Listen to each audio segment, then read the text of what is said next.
천기의 문이 열리는 날, 즉 하늘이 새 주인을 허락하는 날을 찾아드리겠나이다.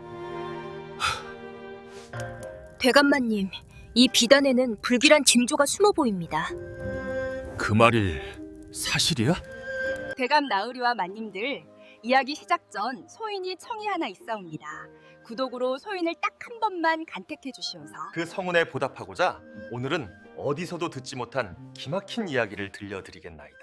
자, 이제 보따리를 풀어볼까요? 옛날 옛적 조선 땅 도성에서 가장 번화하다는 저작거리여기에는 금수각이라 불리는 화려한 비단 상점이 하나 있었습니다.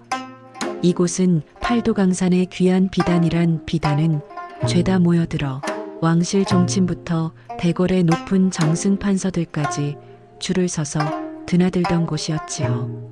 하지만 사람들이 이 집을 찾는 진짜 이유는 따로 있었습니다. 바로 이 집에서 옷치수를 재는 10살 남짓한 계집 아이 해수 때문이었습니다. 아이의 겉모습은 여느 점원과 다를 바 없었지만 녀석의 눈썰미만큼은 귀신도 곡할 정도였다고 전해집니다. 손님이 문턱을 넘는 기운만 보고도 그날의 운세를 마치는가 하면 비단을 고르는 안목만으로도 그 집안의 흥망성쇠를 예언하곤 했으니까요. 저작거리 사람들은 이 아이를 두고 하늘의 기운을 읽는 아이라 부르며 수군거렸습니다. 하지만 그 누구도 알지 못했습니다. 이 아이가 사실은 10년 전 역모로 몰려 억울하게 죽임을 당한 천문학자 이학전의 딸이며 남장을 한 채 복수의 날을 갈고 있다는 사실을 말입니다. 그러던 어느 화창한 가을날이었습니다. 금수각 앞길이 갑자기 소란스러워지더니 위풍당당한 가마 한 채가 멈춰 섰습니다. 가마에서 내린 이는 당대 최고의 권세가이자 이조판서인 조일용 대감이었습니다. 그는 거만한 걸음걸이로 상점 안방에 자리를 잡고 앉아 곰방대를 입에 물었습니다. 조대감은 자신의 회갑을 맞아 대궐의 용포 부럽지 않은 화려한 비단 수의를 미리 짓겠다며 해수를 불러들였지요. 해수는 차분하게 나무 줄자를 들고 대감에게 다가갔습니다. 그리고는 무릎을 꿇고 앉아 대감의 팔과 어깨의 치수를 재기 시작했지요.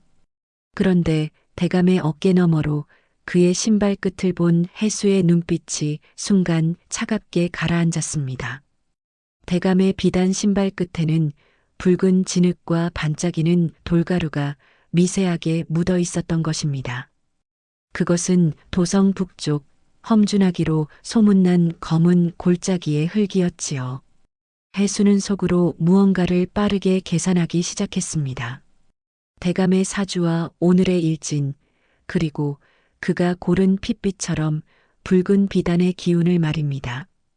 한참 동안 치수를 재던 해수가 갑자기 손을 멈추고는 조용히 입을 열었습니다. 대감마님, 이 옷은 대감께서 입으실 옷이 아닌 듯 싶다고 말이지요. 이 청천벽력 같은 소리에 조대감은 불같이 화를 내며 탁자를 내리쳤습니다. 일개 비단 상점의 점원놈이 감히 내 안목을 모욕하느냐며 호통을 친 것이지요. 하지만 해수는 떨리는 기색 하나 없이 대감을 똑바로 응시했습니다. 해수는 나직한 목소리로 말을 이어갔습니다. 대감의 사주에는 지금 날카로운 칼날의 기운이 비치고 있으며 오늘 고른 붉은 비단은 복이 아니라 누군가의 피를 부르는 흉조라고 말입니다. 더욱 소름 돋는 것은 그 다음이었습니다. 해수는 대감의 신발에 묻은 흙을 가리키며 오늘 밤 북쪽에서 오는 손님을 절대 맞이하지 말라고 경고했습니다. 그 손님이 대감의 목숨줄을 쥔 저승사자가 될 것이라는 서늘한 예언이었지요. 조대감이 아이의 멱살을 잡으려던 그 찰나였습니다. 밖에서 말발굽 소리가 요란하게 울리더니 조대감의 가신이 사색이 되어 안방으로 뛰어들어왔습니다. 대감마님, 큰일 났습니다.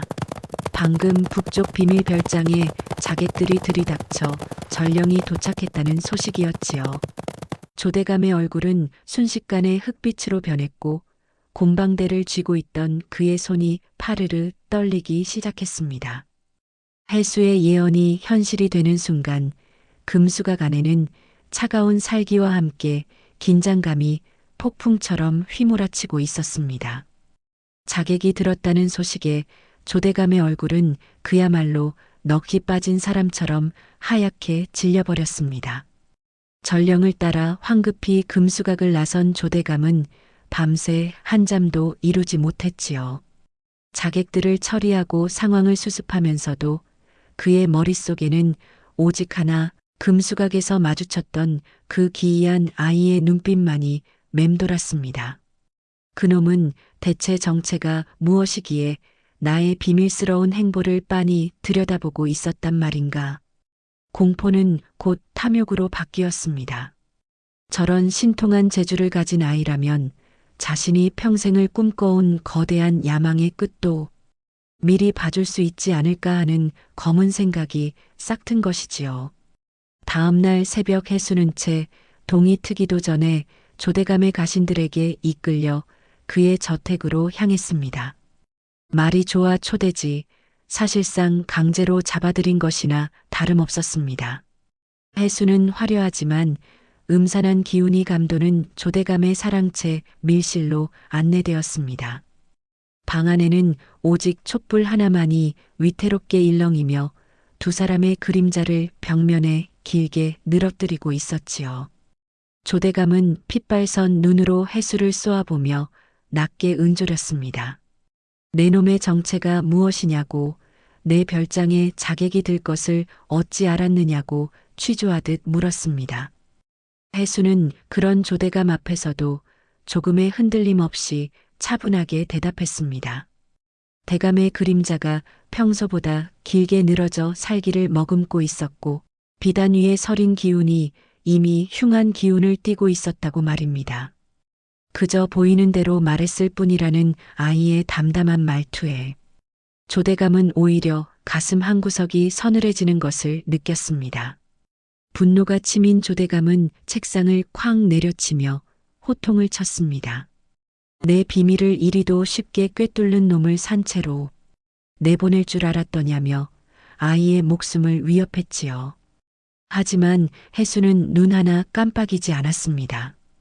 오히려 살며시 미소를 지으며 조대감의 심장을 찌르는 말을 내뱉었습니다. 저를 죽이시면 대감의 사주에 낀 그 거대한 피바람을 막아줄 사람은 영영 사라질 것이라고 말이지요. 피바람이라니? 조대감이 멈칫하는 사이 해수는 조용히 방 안의 기운을 살피더니 쐐기를 박았습니다. 대감께서 지금 가슴속에 품고 있는 그 위험한 생각, 즉 이 나라의 주인이 되어 용상에 오르려는 그 야욕을 나는 이미 보았다고 말입니다. 그 순간 방 안의 공기가 얼어붙었습니다. 조대감은 자신의 가장 깊은 곳에 숨겨둔 대역죄의 음모를 어린아이에게 들켰다는 사실에 경악했습니다. 하지만 해수는 멈추지 않았습니다. 대감의 그릇은 땅의 권세를 누리기엔 충분하나 하늘의 뜻을 받들기엔 턱없이 부족하니 이대로 거사를 진행했다가는 가문이 몰살당하고 역적으로 기록되어 만대의 침을 뱉는 이름이 될 것이라는 무서운 예언을 덧붙였습니다. 조대감의 눈이 탐욕스럽게 번뜩였습니다. 자신의 야망을 꿰뚫어 본 아이라면 분명 이 어긋난 사주를 왕의 운명으로 바꿀 방법도 알고 있을 거라 확신한 것이지요. 조대감은 침을 꿀꺽 삼키며 물었습니다. 내 사주를 왕이 될 사주로 바꿀 방법이 있겠느냐고. 만약 거사를 성공시킨다면 내게 평생 먹고 살 재물을 주겠노라고 제안했습니다. 해수는 속으로 아버지를 죽인 원수에 대한 분노를 사기며 차갑게 대답했습니다. 청기의 문이 열리는 날, 즉 하늘이 새 주인을 허락하는 날을 찾아드리겠다고 말이지요. 다만 그 방법은 지극히 험난하며 그러기 위해선 먼저 대감의 손에 잡혀간 자신의 유모 옥분을 풀어주고 자신을 온전히 믿어야 한다는 조건을 걸었습니다. 10년 전 아버지를 죽인 조대감의 칼날 위에서 해수는 그렇게 옥분을 구하고 원수를 파멸시키기 위한 목숨 건 도박을 시작하고 있었습니다. 조대감은 해수의 제안에 잠시 넋을 잃었습니다. 눈앞에 어린아이가 자신의 목숨줄을 쥐고 흔드는데도 그 입에서 나오는 왕의 운명이라는 달콤한 독배에 이미 정신이 팔려버린 것이지요.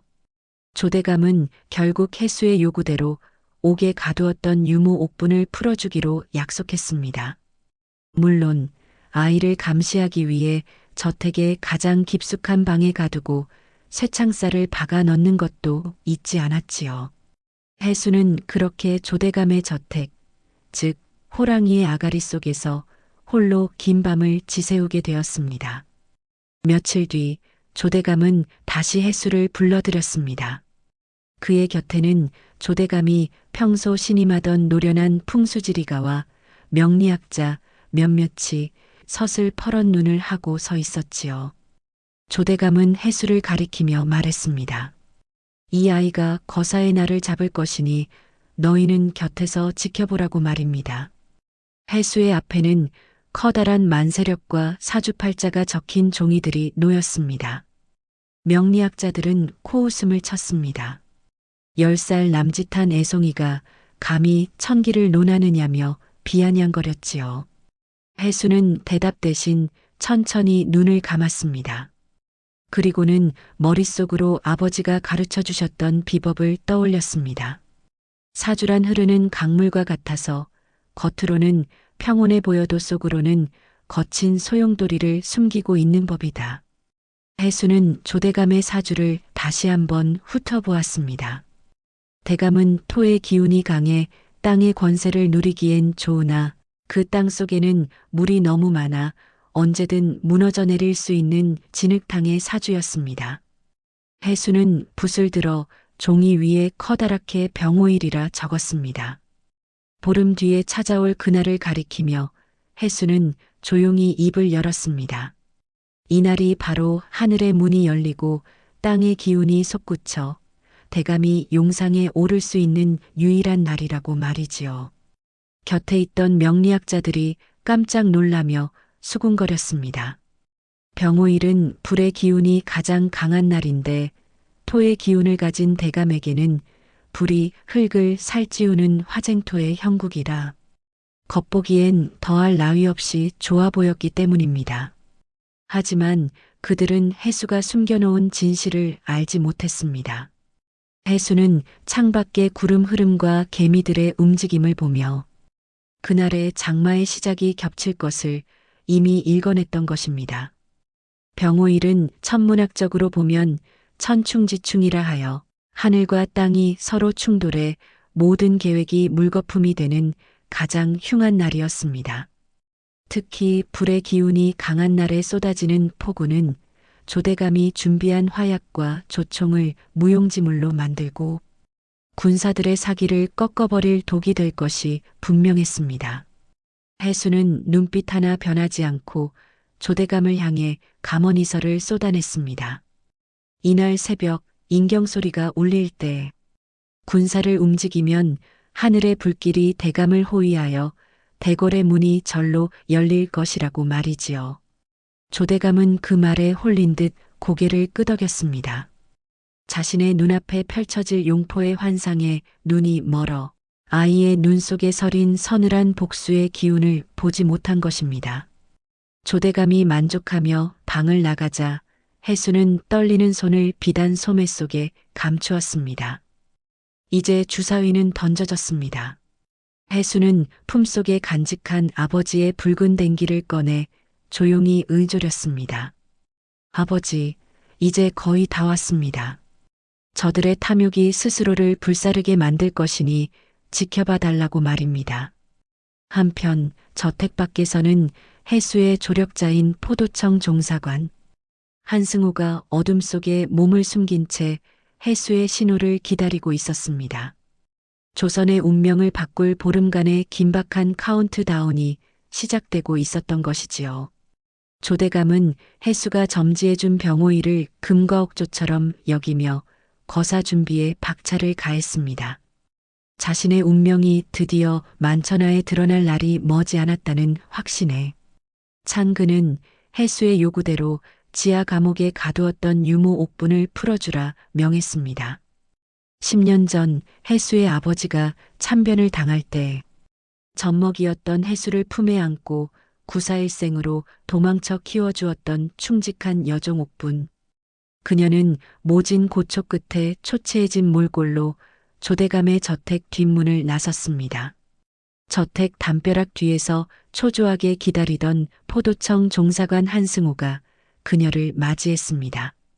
옥분은 나오자마자 해수의 안부부터 물었지요.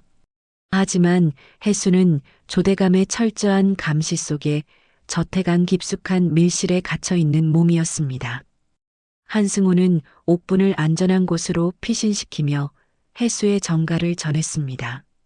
이제 곧 하늘이 움직일 것이니 절대 뒤를 돌아보지 말고 숨어 있으라는 눈물 어린 당부였지요.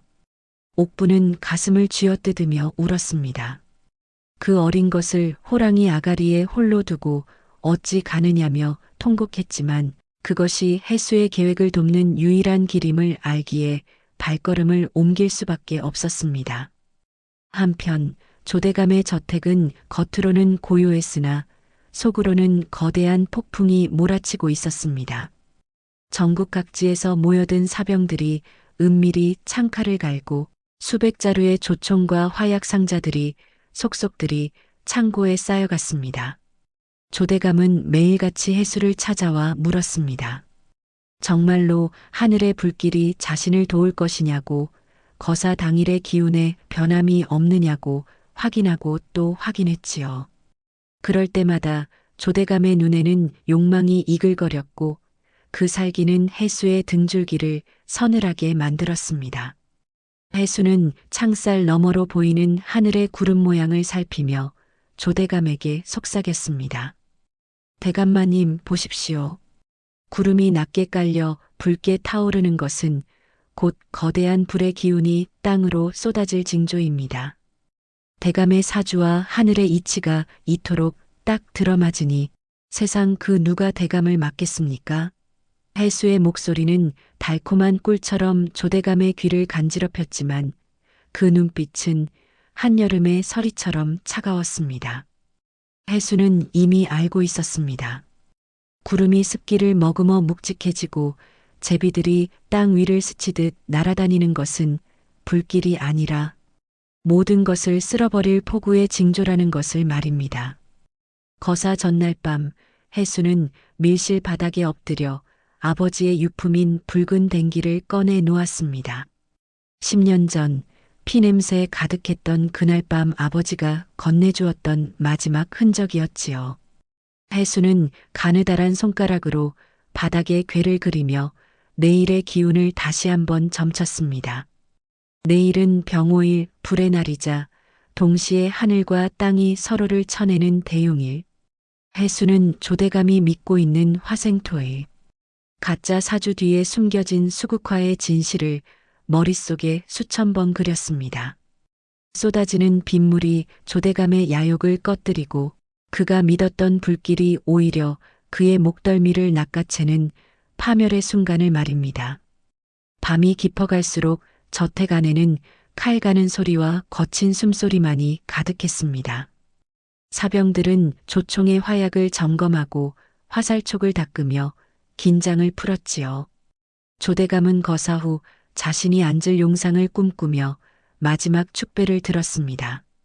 하지만 같은 시각 한승호는 임금의 밀명을 받은 금군들을 도성 곳곳에 매복시키고 있었습니다. 해수가 미리 알려준 조대감의 이동 경로와 거사 시간은 이미 한승호의 머릿속에 상세히 그려져 있었습니다. 해수는 창밖의 정막을 뚫고 들려오는 가느다란 바람 소리에 귀를 기울였습니다. 그것은 조대감에게는 승리의 전주곡으로 들렸겠지만 해수에게는 아버지를 죽인 원수들을 향한 진원곡과도 같았습니다. 아이는 차가운 바닥에 이마를 맞대고 나지막이 속삭였습니다. 아버지, 드디어 내일입니다. 하늘의 이치가 공정하다면 저들의 탐욕이 스스로를 불사르게 하소서. 조선의 운명을 바꿀 거대한 폭풍전야 해수는 떨리는 숨을 몰아쉬며 마지막 결전을 준비하고 있었습니다. 드디어 운명의 병호일이 밝았습니다. 새벽녘 조대감의 저택 마당은 이미 수백 명의 사병과 서슬퍼런 칼날들로 가득 찼습니다. 새벽 안개가 자욱한 가운데 횃불을 든 병사들의 그림자가 마치 일렁이는 불지옥처럼 보였지요.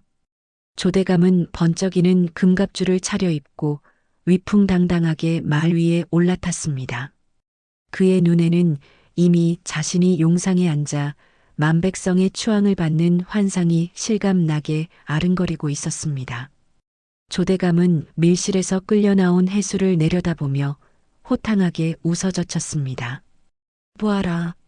하늘에 구름이 가득하여 해조차 내 기운에 눌려 숨지 않았느냐. 오늘이야말로 천기가 나를 돕고 저 붉은 기운이 나를 왕으로 만드는 날이다. 조대감의 목소리는 광기에 젖어 마당을 울렸습니다. 사병들은 함성을 지르며 무기를 치켜들었지요. 하지만 해수는 말없이 고개를 들어 하늘을 올려다보았습니다. 조대감의 눈에는 거사를 돕는 서광으로 보였을지 모르나 해수의 눈에는 그것이 거대한 물그릇이 뒤집히기 직전의 징조, 즉 파멸의 전조로 보였습니다. 해수는 조용히 음조렸습니다. 예, 대감마님. 오늘 하늘은 분명 큰 기운을 내릴 것입니다. 그것이 대감이 원하는 불길일지 아니면 대감을 씻어낼 물길일지는 곧 하늘이 결정할 일이지요. 조대감은 그 말 속에 숨겨진 서늘한 뼈를 알아채지 못한 채 칼을 뽑아들고 진군 명령을 내렸습니다. 가자. 대궐의 문을 열고 새로운 나라를 열 것이다. 수백 명의 발소리가 한양의 새벽 정적을 깨우며 대궐을 향해 행진을 시작한 지 불과 반각도 지나지 않았을 때였습니다. 갑자기 멀리서 마른 하늘에 날벼락 같은 천둥 소리가 천지를 진동시켰습니다. 구름을 울리는 그 소리에 말들이 앞다리를 들며 울부짖었지요. 그리고는 거짓말처럼 하늘에 구멍이라도 난 듯 거대한 빗줄기가 사선으로 쏟아지기 시작했습니다. 그것은 단순한 비가 아니었습니다. 앞이 보이지 않을 정도로 퍼붓는 그야말로 하늘이 노하여 대지를 심판하듯 쏟아내는 극한의 폭우였습니다. 조대감의 군대는 순식간에 혼란에 빠졌습니다. 대감마님, 조총의 심지가 순식간에 젖어 불이 붙지 않습니다. 화약 상자에도 물이 차서 쓸 수가 없습니다. 병사들의 비명이 여기저기서 터져나왔습니다. 불의 기운으로 승부하려던 조대감의 계획은 그가 믿었던 불의 날에 내린 기록적인 폭우로 인해 시작부터 어그러진 것이지요. 빗물은 사병들의 눈을 가리고 화려했던 깃발들은 진흙탕 속에 처박혔습니다. 조대감은 당황하여 말고삐를 미친 듯이 움켜쥐었습니다. 이게 무슨 일이야? 분명 불의 기운이 강한 날이라 하지 않았느냐? 해수? 내 놈이 나를 속인 것이냐? 조대감은 빗속에서 해수를 찾아 울부짖었지만 거센 비바람 소리에 묻혀 대답은 돌아오지 않았습니다. 오히려 그 빗줄기 사이로 어두운 그림자들이 나타났습니다. 횃불 대신 차가운 은빛 칼날을 번뜩이며 길목마다 매복해 있던 한승호와 정의 금군들이었습니다. 역적 조희룡은 듣거라. 임금님의 명을 받들어 너희 대역죄인들을 단죄하러 왔다. 한승호의 추상 같은 호령이 빗속을 뚫고 울려 퍼졌습니다.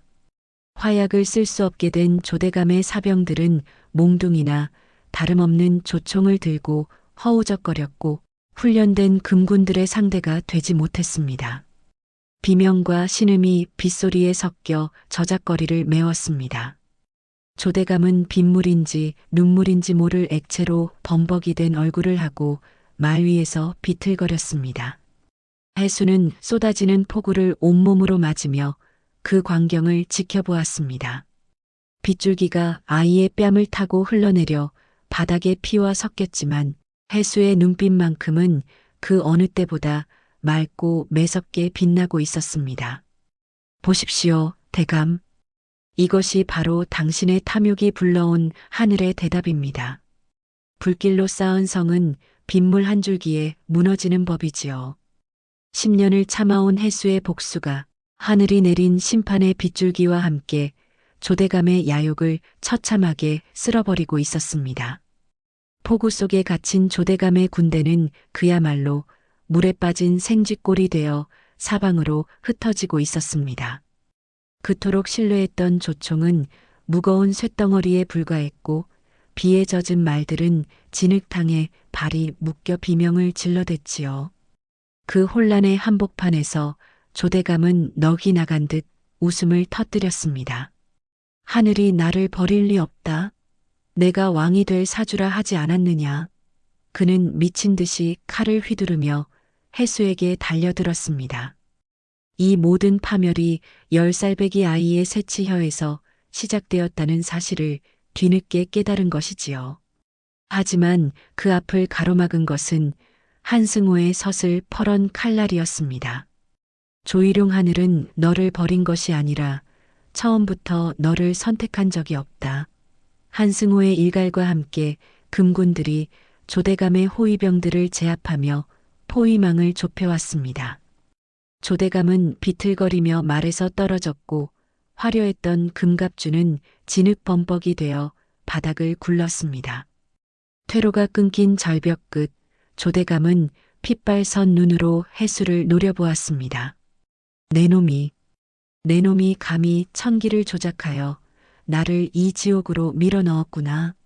해수는 쏟아지는 빗줄기를 뚫고 천천히 조대감 앞으로 걸어나갔습니다. 아이의 발걸음은 조금의 흔들림도 없었으며 그 작은 어깨에는 10년의 한이 서린 거대한 무게가 실려 있었습니다. 해수는 품속에서 비에 젖어 검붉게 변한 붉은 댕기를 꺼내 천천히 펼쳐 보였습니다. 조대감의 눈이 경악으로 크게 떠졌습니다. 그 댕기는 10년 전 그가 영모로 몰아 몰살시켰던 이약전의 가문에서 증표로 쓰던 귀한 비단이었기 때문입니다. 이 댕기를 기억하십니까? 해수의 목소리는 빗소리보다 더 차갑고 예리하게 조대감의 가슴을 후볐습니다. 10년 전 당신은 당신의 사주에 왕의 기운이 없다는 진실을 말한 나의 아버지를 역적으로 몰아 죽였습니다. 권력에 눈이 멀어 하늘의 소리를 전한 충신을 도륙하고 그 집안을 풍비박산 냈지요. 내가 바로 그날 당신의 칼날을 피해 살아남은 이약전의 딸 이서연입니다. 조대감의 안색이 흙빛으로 변했습니다. 죽은 줄로만 알았던 이약전의 핏줄이 제 발로 자신을 찾아와 10년 동안 공들여 쌓은 야욕의 성을 단보름 만에 무너뜨린 것입니다. 조대감은 이빨을 갈며 소리쳤습니다.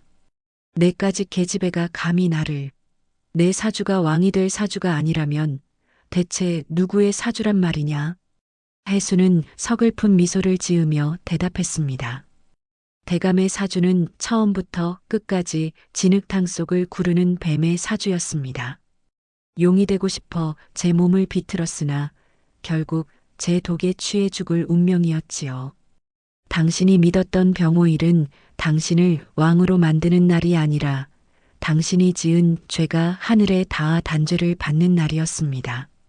나는 그저 당신의 탐욕이라는 눈가리개를 이용해 당신 스스로 무덤을 파괴했을 뿐입니다. 조대감은 칼을 쥐고 다시 한번 발악하려 했으나 한승호의 칼끝이 그의 목줄기를 겨누었습니다. 역적 조일용, 내 죄는 하늘이 알고 땅이 알며 이제는 만백성이 알게 되었다. 끌고 가라. 금군들이 달려들어 조대감을 결박했습니다. 조대감은 끌려가면서도 내가 왕이다. 내가 이 나라의 주인이다. 라며 광기 어린 소리를 질러댔지만 그 목소리는 차가운 폭우 속에 덧없이 흩어질 뿐이었습니다. 해수는 비가 내리는 하늘을 올려다보았습니다. 빗물이 눈물과 섞여 뺨을 타고 흘러내렸지만 가슴속을 짓누르던 거대한 바위덩어리가 비로소 씻겨 내려가는 기분이었습니다. 붉은 댕기를 손에 꽉 쥔 채 해수는 나직하게 응조렸습니다. 아버지, 이제야 약속을 지켰습니다. 저들의 거짓된 태양이 지고 진정한 새벽이 오고 있습니다. 10년의 세월을 돌아온 복수의 여정은 그렇게 하늘이 내린 심판의 빗물 속에서 종결을 향해 달려가고 있었습니다. 폭우가 그친 이튿날 아침, 한양 하늘은 언제 그런 난리가 있었냐는 듯 씻은 듯이 맑게 개어 있었습니다. 하지만 도성 안의 분위기는 그 어느 때보다 뜨겁게 달아올랐지요. 일개 판서의 몸으로 감히 용상을 탐냈던 조일용이 비참하게 포박되어 의금부로 압송되는 광경을 온 백성이 지켜보았기 때문입니다. 그리고 그 옆에는 10년간 남장을 한 채 숨어 지내다 드디어 고운 치마저고리를 입고 붉은 댕기를 맨 소녀 이서연이 당당히 걷고 있었습니다. 임금은 이 전대미문의 사건을 직접 국문하기 위해 어전을 열었습니다. 대신들이 웅성거리는 가운데 해수아니 서연은 한승호 종사관과 함께 임금 앞에 엎드렸습니다. 조일용은 이미 사지가 결박된 채 바닥에 납작 엎드려 있었지만 여전히 탐욕 섞인 눈으로 서연을 노려보고 있었지요. 하지만 서연은 떨지 않았습니다. 서연은 품속에서 낡고해진 두루마리 뭉치를 꺼내어 임금께 올렸습니다. 그것은 한승호의 도움을 받아 의금부 깊숙한 곳에서 찾아낸 10년 전 아버지 이약 전의 재판 기록과 아버지가 죽기 직전 피로 써내려간 상소문이었습니다. 임금은 떨리는 손으로 그 서류들을 읽어내려갔습니다. 거기에는 조일용이 자신의 사주가 천하다는 이약 전의 정직한 보고를 가리기 위해 어떻게 증거를 조작했는지, 그리고 그를 역모로 몰아넣기 위해 어떤 가짜 증인들을 세웠는지가 낱낱이 기록되어 있었습니다. 기록을 다 읽은 임금의 안색이 엄숙하게 변했습니다. 임금은 용상에서 일어나 서연을 똑바로 바라보며 말했습니다. 과인이 눈이 멀어 충신을 잃고 그 어린 핏줄에게 10년의 모진 세월을 살게 하였구나. 참으로 미안하고도 대견하도다. 서연은 임금의 그 한마디에 10년 동안 가슴속에 맺혀있던 응어리가 눈물과 함께 터져 나왔습니다. 아이는 어전 바닥에 이마를 대고 흐느끼며 말했습니다. 아버지는 결코 역적이 아니었다고, 그저 하늘의 이치를 두려워하고 임금님께 충성을 다했던 학자였을 뿐이라고 말이지요. 조일용은 끝까지 저 기록은 가짜다. 저 계집아이가 나를 모함하는 것이다. 라고 비명을 질렀으나 이미 모든 진실이 드러난 뒤였습니다. 임금은 추상 같은 명령을 내렸습니다. 역적 조일용과 그 일당의 가산을 몰수하고 삼족을 멸하며 이약전의 관직을 복구하고 가문의 명예를 회복시키라는 명이 어전에 울려 퍼졌습니다. 어전을 나오는 서연의 앞길에는 따스한 햇살이 비치고 있었습니다. 궐문 밖에서 초조하게 기다리던 유모 옥부는 당당하게 걸어 나오는 서연을 보자마자 달려와 아이를 꽉 끌어안았습니다. 아가, 이제 됐다. 이제야 나리께서 하늘에서 편히 눈을 감으시겠구나. 옥분의 거친 손이 서연의 젖은 뺨을 닦아주었습니다. 서연은 옥분의 품에 기대어 하늘을 올려다보았습니다.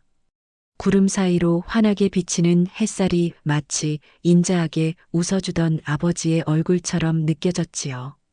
10년의 어둠이 걷히고 이약전의 딸 서연으로서의 진짜 삶이 비로소 시작되는 순간이었습니다.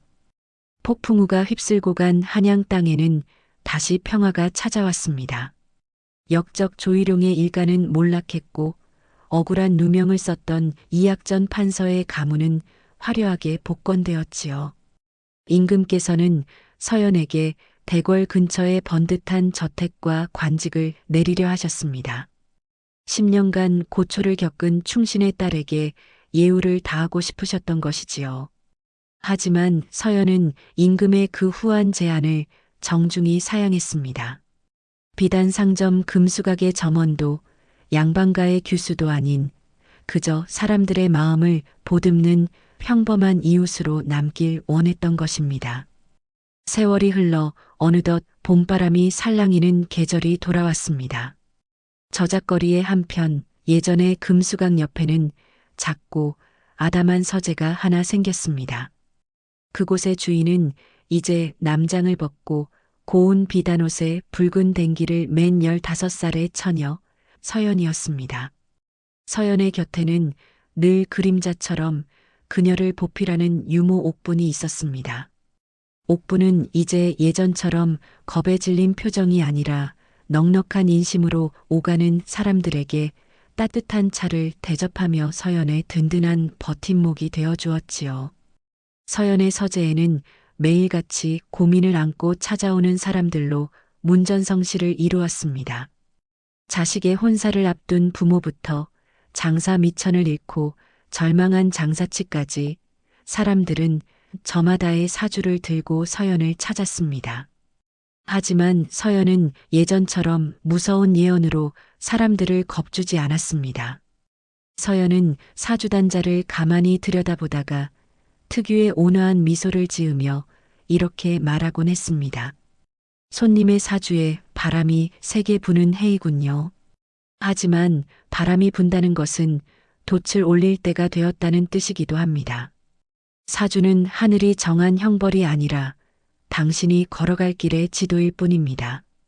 길에 돌멩이가 있으면 피해가면 되고 비가 오면 잠시 처마 밑에서 쉬어가면 되는 법이지요.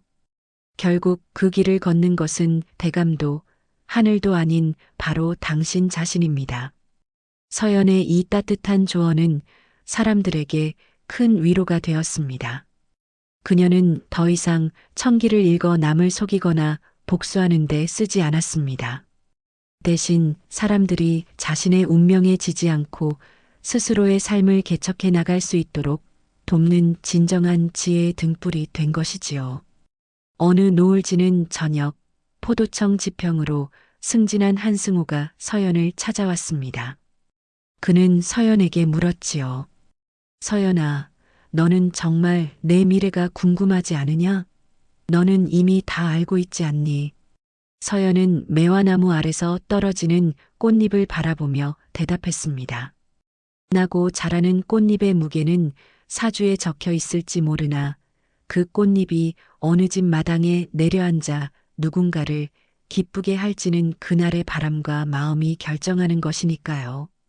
저는 제 미래를 미리 보지 않기로 했습니다. 그저 오늘 하루를 정직하게 살아가는 것이 가장 좋은 사주임을 깨달았거든요. 서연을 지켜보던 옥분과 한승호는 조용히 미소를 지었습니다. 저 멀리 노을 지는 한양도성을 바라보며 서연은 생각했습니다.